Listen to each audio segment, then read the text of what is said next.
പറഞ്ഞോ ടാറ്റ പറഞ്ഞോ. ആ അത് പോയിക്കോട്ടെ മതി. പോയിക്കോളൂ പോയി ഹാപ്പി ആയിക്കണേണ്ട ഫോണൊക്കെ നമ്മൾ പിടിച്ച് വെച്ചിട്ട് ഇങ്ങനെ ഹാപ്പി ഇല്ലാതെ നിൽക്കുന്നത്.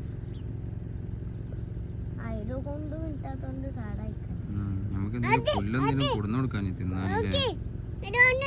തിന്നാൻ കിട്ടും. ഞാൻ കിട്ടിക്കോളും.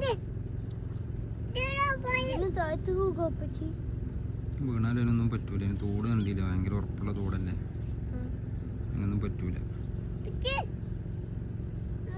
നമ്മുടെ അടുത്ത് രക്ഷപ്പെട്ടത് സ്പീഡിലാണ് പോണത്. കണ്ടാ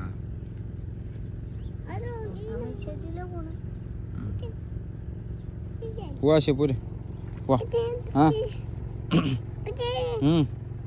അത് പോയിക്കോട്ടെ, ഇനി വേണ്ട. ആശിക്ക് വേണാലോ,